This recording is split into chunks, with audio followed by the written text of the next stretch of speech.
What's going on, guys? Welcome to another episode review for The Promised Neverland Season 2. This is episode 2. With me, as always, I have Blue Spade. And now, the release schedule for this show has been pretty weird for we whatever didn't expect reason. to be doing a review It's of just this episode today. It just kind of showed up.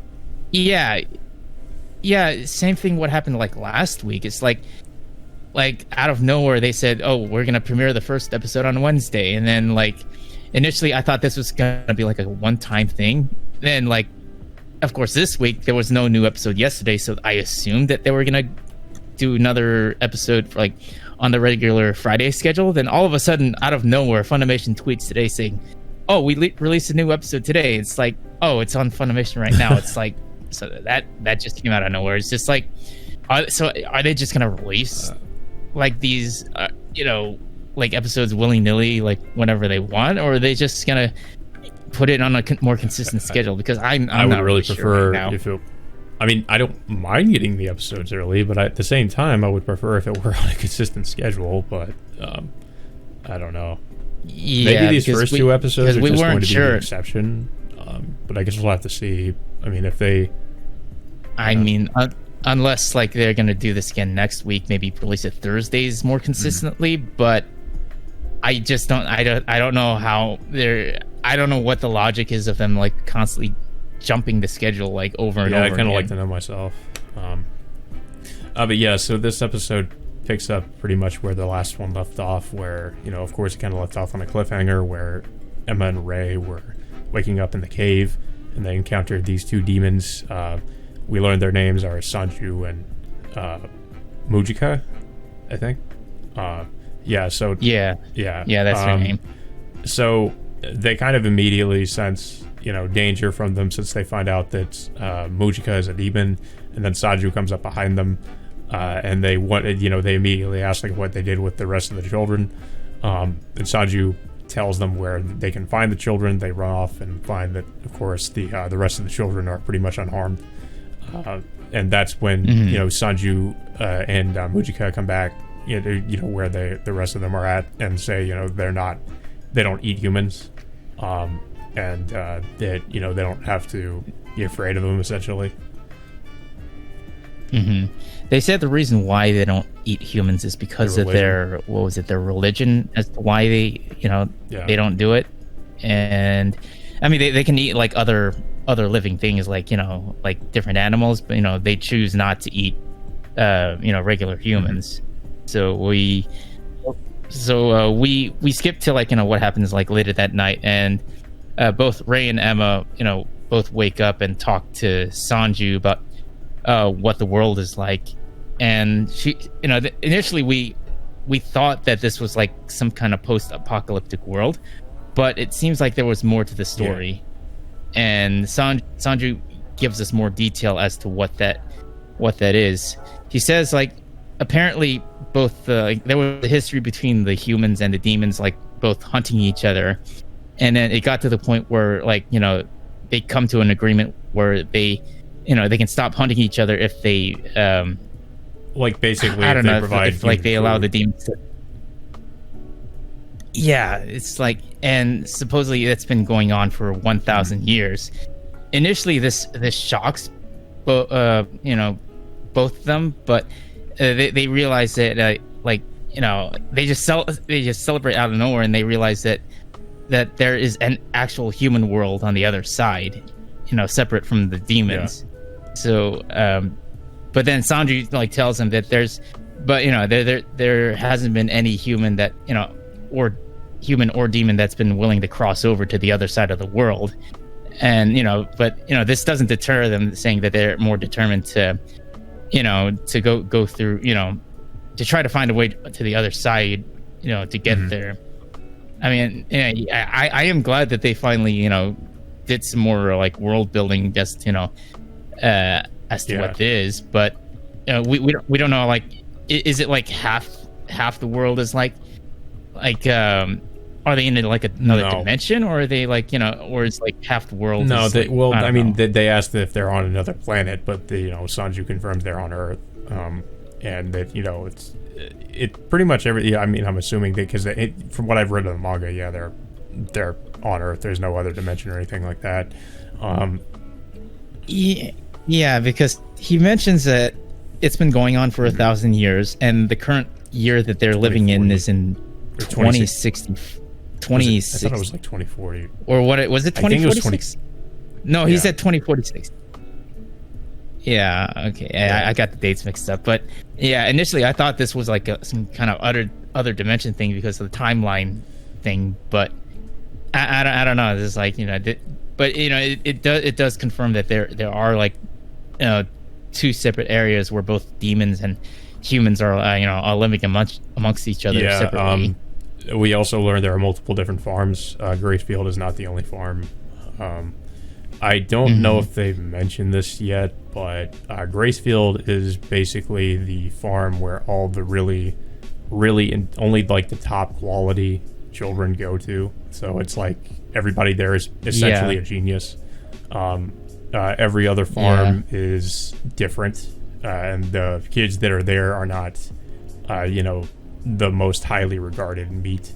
Apparently, the kids at Gracefield are very valuable because of supposedly the more intelligent children have tastier brains, so that's the reason why the demons value them so much. Yeah, but eventually, like, the episode, goes to the next part where they, where they have to get out of the cave, which is like they said it was going to take like a day or two just to get out of. But there was one scene that that shows like I think a couple demons hunting the other kids, that they find the little message that Ray carved like before he ran away from them. Like, what did it say? Like pursuer, and then had some coordinates. I forget what that was about. I mean, I don't know if like I don't know if he's trying to like mislead them or something. I'm not sure. I don't know if they're I don't know why they would take the bait though. Like if they catch on to what he's trying to do.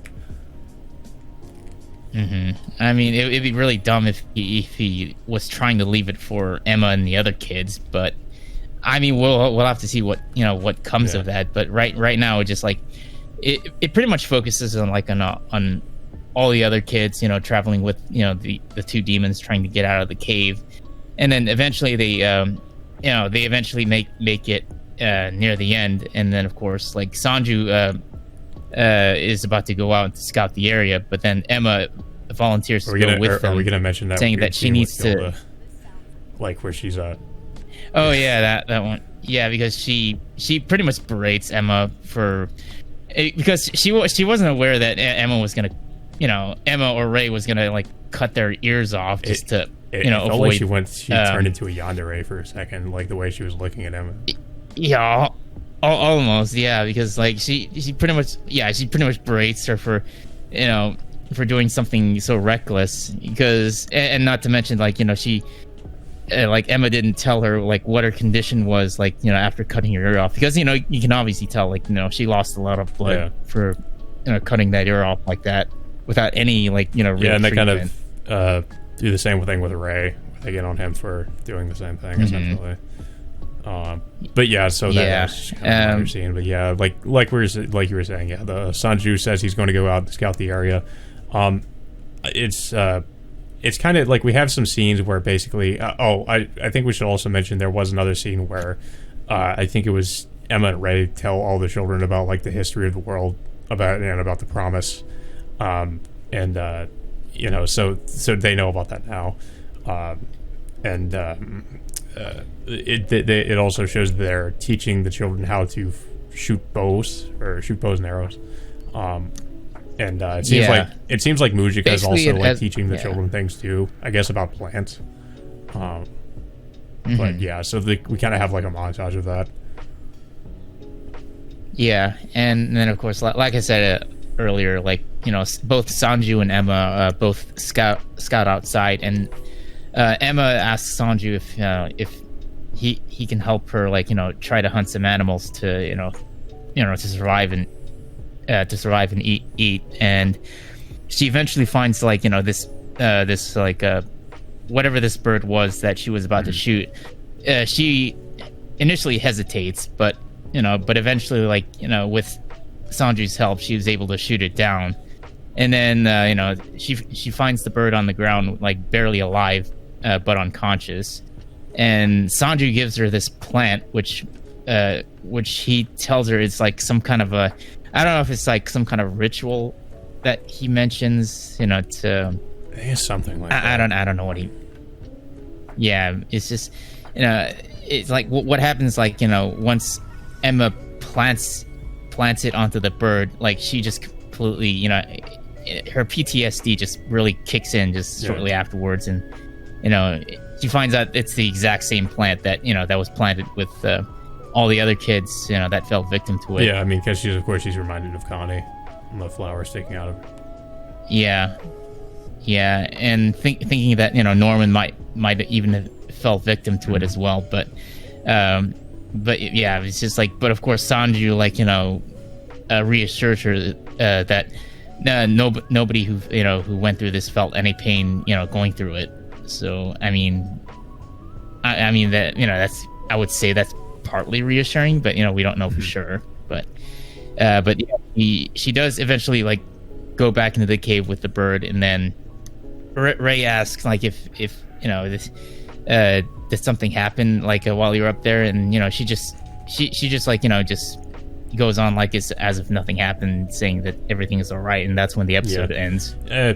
Yeah, like not the most eventful episode. Like we get some world building stuff, some stuff about like the promise, and I think if I remember correctly, there was a little bit more detail in the manga, but they more or less covered the most important stuff, I think. I feel like there was probably some anime original stuff added into, because I was watching the scene, the scene with Emma hunting with Sanju. I feel like that was animated original, because I think, if I remember correctly, because it's been a while since I've read this part of the manga, but I think in the manga they're just kind of more. This is much shorter, the time they spent with Sanju and Mujika, I think, where it seems like they're just being like, they just lead them through the caves, and that's more or less like I think the end of them talking with each or being with them. I know they show up every now and again in the manga too, but they're not really the most important characters. I get the feeling the anime is putting more emphasis on them, and probably seems like they're making them out to be more important characters, I guess. Which I think is interesting, like, because I mean, like, we did hear rumors that there was going to be some story changes or some anime original stuff, which, like I said, based on how the manga turned out, and more so in the later arcs, I think that might be a good thing. Yeah, I guess we'll just have to see where they decide to take the story, or what changes they decide to make. Because the arc they're going into, it's like, I didn't really have a problem with it. I think there were some things that they could have done better, but for the most part, it was fine. So I mean, I'd be fine if they just adapted it more or less how it was supposed to be. But yeah. And also the pace that they're going, I'm not exactly sure if they're going to cover the entirety of the Goldie Pond arc, because there is some stuff that happens before that, even after they, say goodbye to Sanju and Mujika. So there's some stuff that happens before that, so it's hard to say if they're actually going to be able to cover everything, especially considering this is only 11 episodes. Not exactly sure. Yeah. That I'm a little bit concerned about the episode count and how much they're going to be adapting. Because the pace seems fairly slow. Well, not slow, but just it's not rushing anything, which is good. I don't want it to, but just the episode count concerns me, and knowing how long it's probably going to be until they actually get to the beginning of that arc. I feel like that it's gonna.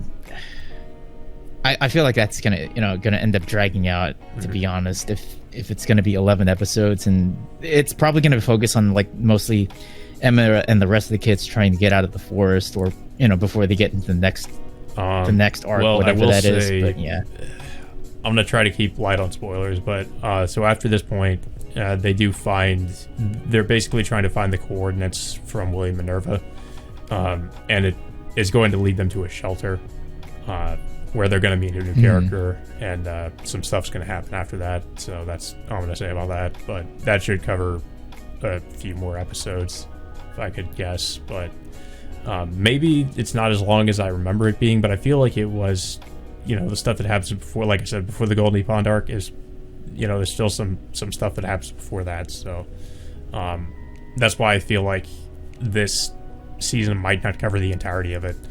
Unless they're planning on it being like a split core season or something, which I don't think so, but yeah. I mean we'll have to see if we might get any new announcements on that, but for right now we'll have to see where the story is going to head. But yeah, I don't really have too much else to say about this episode. It was good. Like, it was like I said, not too much happened really. It was more so just kind of showing us these two new characters and going into some more of the world building. But other than that, there wasn't all that much really happened. I don't know if you have anything else to say about it. Yeah, I thought this was a decent episode. There was a decent amount of world building for this episode. Pretty. I thought, I don't think it was too slow. I thought it went on a decent pace of where it was going. But hopefully we'll get to see where we're going to be headed to next. Yeah. That all being said, hopefully, I guess, until next, I want to say Friday, but it could be next Wednesday or Thursday at this rate. But we'll have to keep an eye on when they're going to release this episode, because it just seems like they're going to throw this all over the place right now. It's kind of unpredictable, but I guess until next time, we will see you all later.